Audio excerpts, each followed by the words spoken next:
Bien, Gérard, on va entamer la dernière partie de notre rendez-vous, de cette interview.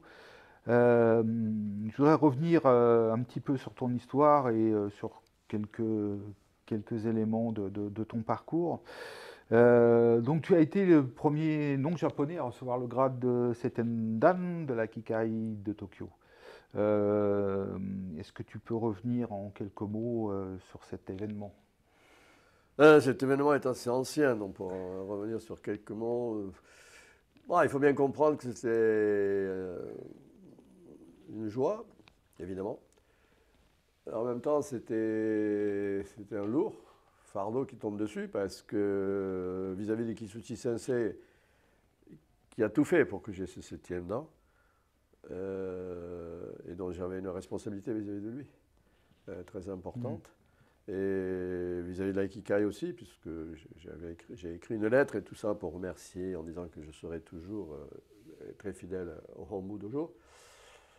Bon, c'est un événement, et en même temps, c'est pas un événement pour moi, c'est un parcours. Voilà, on marche, on s'entraîne, et puis on a un grade, on a cinquième, on a sixième, on a septième. Alors j'étais le premier, mais maintenant je suis plus le premier. Enfin, je suis toujours le premier, mais il y en a beaucoup. Donc ça relativise tout, quoi. Voilà, donc évidemment, ça fait plaisir. Mais en même temps, c'est un poids, hein, c'est une responsabilité. Mhm. Et aussi, qui Sensei m'a fait confiance. Donc il faut mériter tout ça. Donc, ça veut dire qu'il faut s'entraîner encore plus. Plus on est gradé, plus il faut s'entraîner. Peut-être vous voulez rester pas gradé. Euh, Pour toi, est-ce que connaître la culture japonaise est important dans la compréhension de l'aïkido? Non. Dans l'aïkido, c'est quelque chose d'universel. Alors la culture japonaise, de la connaître, d'abord c'est bien parce que c'est une discipline, ça vient du Japon. C'est bien aussi de la connaître parce que ça permet aussi de comprendre comment l'enseignement se passe. Comment un Japonais va expliquer, comment il va présenter quelque chose. Les Japonais comprennent, c'est l'inverse de nous. Il ne faut jamais oublier que le verbe est à la fin. Et donc leur façon de raisonner est complètement différente de la nôtre. Et ça peut perturber, donc de connaître tout ça, ça facilite, disons, l'apprentissage d'être en osmose avec leur façon d'enseigner. Mhm. Ça, c'est important. Mais autrement, non. La culture, pour moi, non. Parce que c'est universel. Donc, voilà. Alors, c'est un nom peut-être un peu trop court, mais non, c'est non. C'est pas important. Mhm. Donc, quand tu es revenu en France, Alors, quand je veux dire, c'est pas important dans le sens au niveau intellectuel. ouais. intellectuel. Après, d'avoir vécu au Japon, ça aide un peu, évidemment. Mais est-ce que c'est une connaissance de la culture? Je ne sais pas. C'est une connaissance de la vie japonaise du Japon. Ça imprègne. Donc ça doit aussi faciliter. Mais c'est pas. Parce qu'il faut faire attention, parce que si je disais oui, les gens vont croire qu'il faut vraiment s'investir dans la Mhm. connaissance du Japon, dans la culture, de la langue, pour comprendre l'aïkido. Non, ça c'est sûr. D'accord. Ok. Donc, de retour du Japon, avec tes premiers élèves, tu as créé l'Association française d'aïkido, puis après l'Association internationale d'aïkido traditionnel du Japon, pour permettre aux Européens de recevoir l'enseignement de d'Ikizuchi Sensei. Est-ce que tu peux revenir sur cette époque, lorsque le Sensei venait en France et d'autres pays européens pour l'enseignement de l'aïkido? Alors, Ikusu Sensei devait venir en France et ça devait bien se passer, alors qu'au départ, tout était fait pour que ça ne fonctionne pas. Il faut savoir qu'avant qu'on crée l'association française d'aïkido et puis l'association internationale, il y avait une autre association. Et quand je suis rentré du Japon, parce que j'ai voulu enseigner ce qu'Ikisu Sensei m'avait transmis, je me suis un peu éloigné des autres personnes que je connaissais bien, qui étaient des amis pour certains. Et donc j'étais un peu seul, ce qui fait que je n'avais pas beaucoup d'élèves. Et quand Ikisu Sensei, lui il dit que c'est moi qui lui ai demandé de venir, mais c'est pas vrai, c'est lui qui m'a demandé de venir. Et la première fois, je lui ai dit non, j'ai pas assez de monde. Et puis en 84, j'ai dit oui. Mais j'étais optimiste à l'époque. Et ça a été très difficile parce qu'on devait avoir une salle et puis au dernier moment, on l'a supprimée. Et donc, avec un ami qui m'a dit, ah, mais moi j'ai 200 mètres carrés de tapis à te prêter. Ah, moi, j'ai trouvé une salle. Eh bien, on a loué un camion et puis on a pris les tapis et on les a amenés dans la salle. Et on s'en est sorti. Et puis après, la deuxième année, ça a été plus facile. On n'a pas eu de problème de salle, mais on a eu beaucoup de problèmes d'argent. J'avais emprunté beaucoup, par exemple. Et moi, j'étais très confiant que j'allais le rendre. Les gens qui m'avaient prêté étaient un peu moins confiants. Donc, je leur ai rendu l'argent, mais avec un peu de retard. Et je les ai perdus comme élèves, mais c'était comme ça. Et puis après, le groupe s'est créé, puis Christian a pris la suite, il est devenu le président, et à ce moment-là, bon, il y avait un groupe. Et donc, quand X Sensei venait, on était tranquille, il y avait quand même, on avait déjà 100 ou 200 personnes qui étaient présentes. On était sûr au début, on pensait être enfin 10 ou 15, des choses comme ça. Voilà, donc ça a été une époque, oui, enrichissante, où avec beaucoup d'énergie. Le Sensei venait évidemment avec son énergie, il a appelé les gens, il se créait quelque chose, le groupe s'est développé grâce à lui. Et tout ça a fait que, voilà, il avait cette force. Et puis moi, ça m'a permis en même temps de voir comment il faisait, comment il enseignait quand il y avait beaucoup de monde, comment il utilisait son énergie. Je le regardais faire. À l'époque, quand il faisait un cours, j'écrivais toutes les techniques qu'il avait faites dans le cours pour lui dire, mais qu'est-ce qu'il enseigne? Parce que des gens de ce niveau-là, c'est une autre chose que nous, c'est-à-dire, il fait passer il a un objectif. Et cet objectif, il le réalise par des techniques. Mais il le réalise en choisissant des techniques. Et sa façon dont il va parler, sa façon dont il va les faire. Et je sais que j'ai une expérience très forte avec lui. C'est la dernière fois où il est venu. Et c'était bizarre ce qu'il faisait. Je me dis, mais qu'est-ce qu'il cherche? Et à un moment donné, j'ai pensé, ah, mais c'est le tendin, ce qu'on appelle le tendin. Et donc, j'ai dit, parce qu'il faut savoir que quand il était là avec Peter, on n'avait pas le droit, nous, de faire les techniques. Il fallait qu'on soit avec lui, qu'on traduise, qu'on serve d'ouké, mais il ne fallait pas qu'on pratique. Il fallait qu'on soit autour de lui.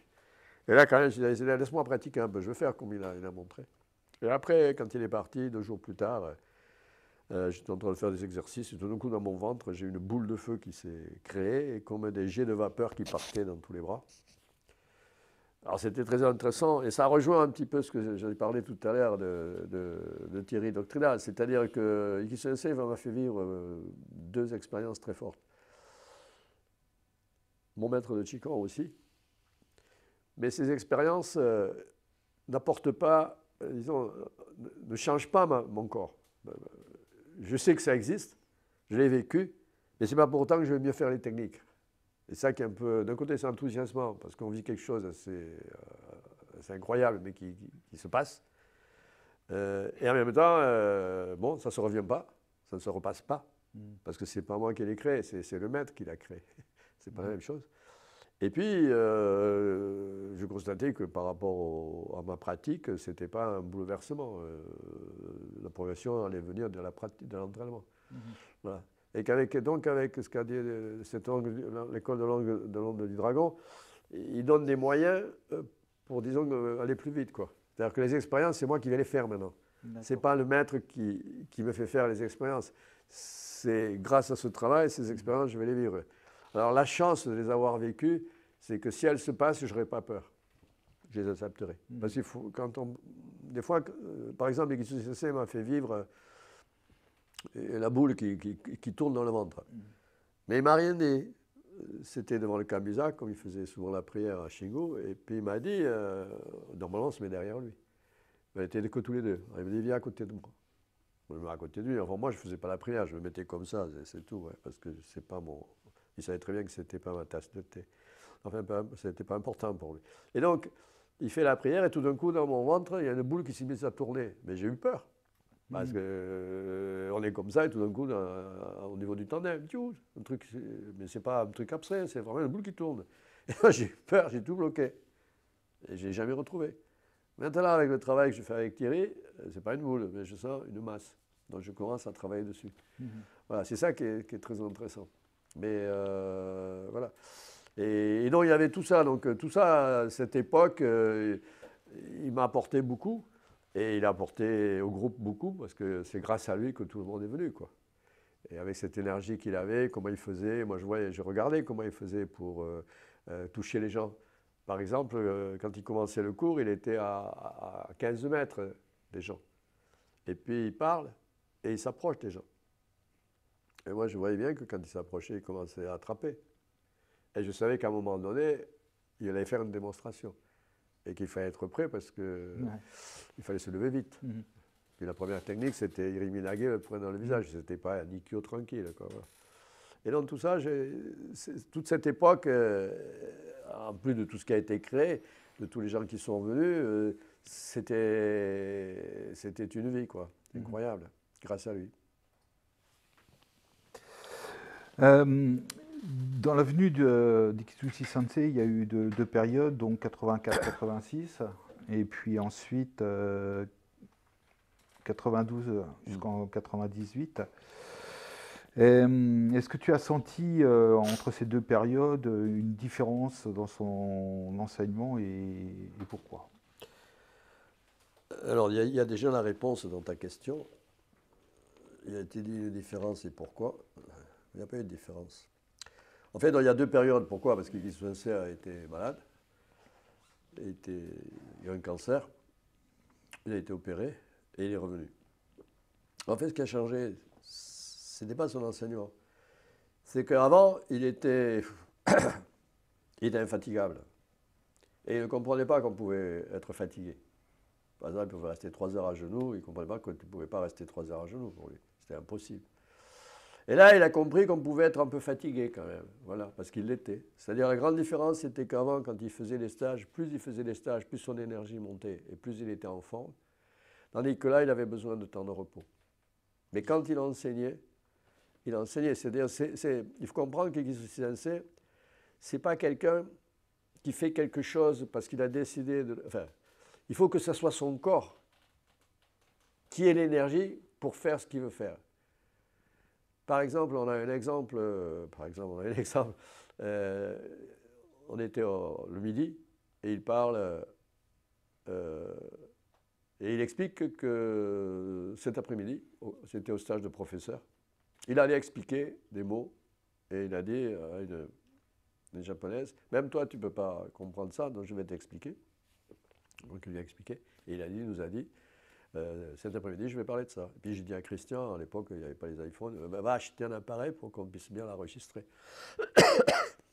Et le cours, on va l'après-midi au cours, c'était le cours des profs. Et puis je le regarde, puis je vois bien qu'il parlait. Mais l'énergie n'est pas venue, il n'a pas parlé. Il était comme ça. D'accord. Il prenait le bâton, si l'énergie était là, il faisait le mouvement. Si l'énergie n'est pas là, il ne fait pas. Donc cet homme-là, c'était quelque chose qu'il fallait que quelque chose en lui se mette, on va dire, en marche pour qu'il fasse. Et effectivement, donc quand il faisait les techniques, c'était ça. Pendant cette période ou la deuxième période après sa maladie. Mais la différence, c'était qu'il avait besoin d'un temps de repos, ça c'était clair.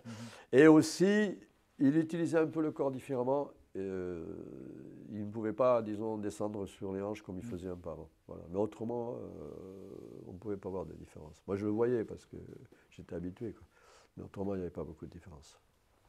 Je voudrais aborder un point qui me tient à cœur avec toi, c'est que pendant cette période de pandémie, on a tous été bloqués à la maison et j'ai beaucoup lu, beaucoup regardé d'interviews de différents professeurs et différents jeunes professeurs qui mettent en avant le fait que Osensei a développé son art de la paix, mais qu'en réalité, ce qu'il a fait, c'est une copie, voire pour certains une pâle copie du Dai Toryu. Je voudrais avoir ton avis sur cette information parce que je t'avoue que c'est quelque chose qui m'a pas mal choqué.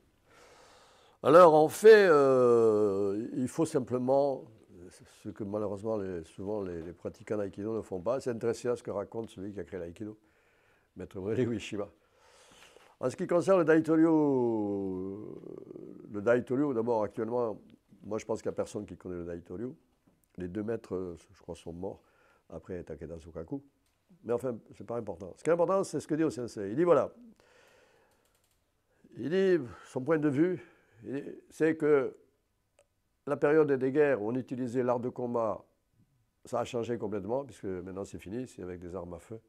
Donc l'art, disons, du combat à main nue, qu'on utilisait sur les champs de bataille, petit à petit a changé, a disparu.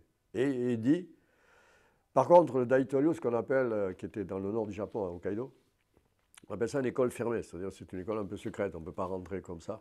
Il dit, cette école-là, elle avait gardé l'utilisation des techniques sur les champs de bataille. Donc il dit, j'étais très content de pouvoir retrouver des techniques qui correspondaient à un combat réel sur un champ de bataille, mais il précise ensuite, mais l'aïkido n'a rien à voir avec le Daitoryu.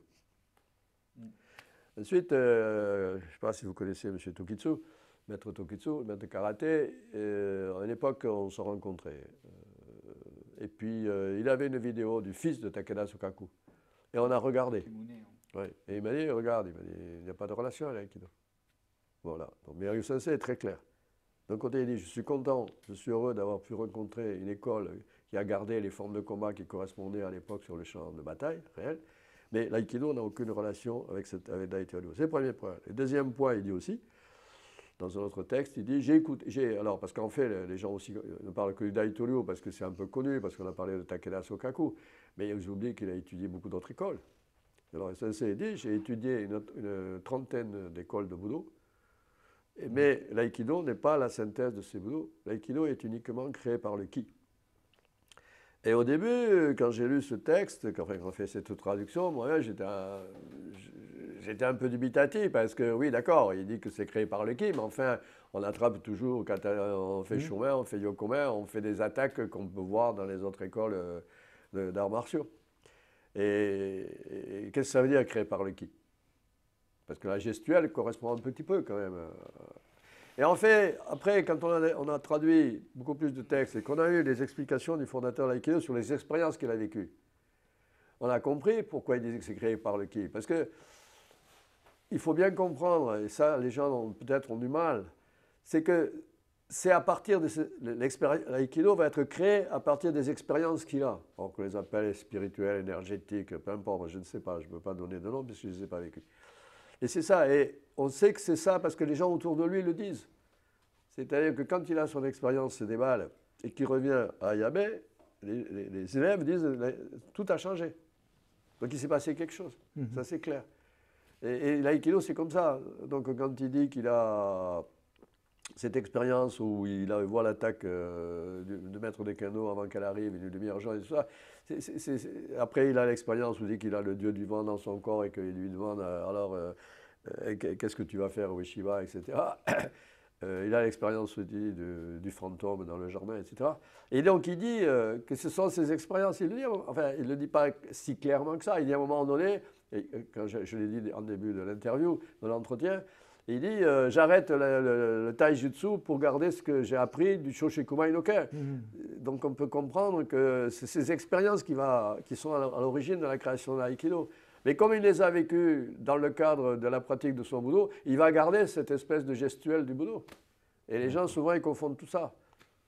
Voilà, mais parce qu'il faut s'intéresser à ce que dit le fondateur.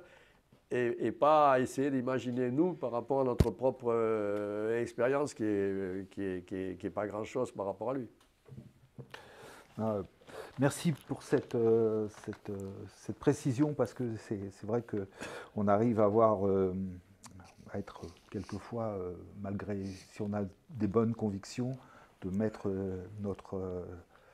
en doute notre propre manière de voir les choses. Donc Gérard, pour conclure cette interview, je voudrais avoir ton avis avec ton expérience, ta pratique, tes recherches. Qu'est-ce que c'est pour toi l'aïkido? Ah, c'est une question délicate pour la réponse. Alors, qu'est-ce que c'est pour moi l'aïkido? L'aïkido, pour moi, c'est un moyen de la découverte de qu'est-ce que c'est qu'un être humain. J'ai assez confiance dans l'être humain. Et donc, l'aïkido, il a été créé par quelqu'un qui, manifestement, par les expériences qu'il a eues, nous montre bien qu'il y a une capacité de perception très différente de celle que nous avons. Et l'aïkido, et si nous avions cette capacité de perception que lui a eue, on pourrait dire, oui, l'aïkido, c'est la recherche pour que le monde entier devienne une grande famille. Mais pour le moment, on ne peut pas dire ça, puisque, à ma connaissance, personne n'a eu cette perception. On a atteint le niveau de perception de Sensei. Mais ce niveau de perception, il est incroyable. Même si c'est exprimé dans le cadre de son époque, avec le vocabulaire de son époque. Donc moi, ce qui m'intéresse, l'aïkido, c'est un moyen pour entrer dans cette découverte de celui qui a créé l'aïkido, puisque pourquoi c'est un moyen qui est intéressant? Parce qu'on a quelqu'un qui a touché ce niveau de perception, et donc du coup, je me dis, puisqu'il l'a touché, eh bien, il doit se donner un outil pour qu'on le touche à notre tour. Eh bien, je vais essayer, enfin je vais pas essayer, je vais essayer de le toucher, il faut rester modeste, mais normalement il ne faut pas parler comme ça, je vais le toucher, et c'est toute ma recherche, c'est pour ça que je peux faire l'aïkido tous les jours, je suis toujours, comment dire, je suis toujours prêt à pratiquer. Parce qu'il y a cette recherche qui est incroyable, si on regarde ce que cet homme a été capable de percevoir autour de par rapport à eux. Voilà. Et c'est ça, hein, pour moi, l'aïkido, c'est l'outil qui va nous permettre de toucher ce que Maître Ueshiba a touché, Maître Morihei Ueshiba a touché. Et c'est ce qu'avait dit Kiyoshi Sensei. Il avait dit l'aïkido, c'est fait pour retrouver l'état de Sensei. Ouais. Voilà. Donc, ça c'est intéressant parce qu'on comprend quel était le niveau d'Ikisu Sensei pour pouvoir parler de cette façon. Et c'est ça ma recherche. C'est ça l'aïkido pour moi. Retrouver un état. Ben, merci beaucoup, Gérard. C'est moi qui vous remercie, c'est bien.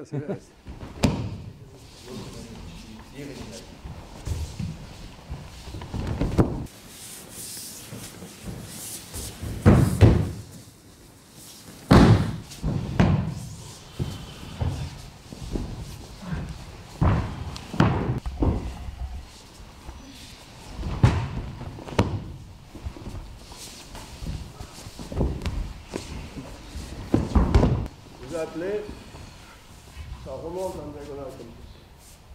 C'est juste le pied sourd.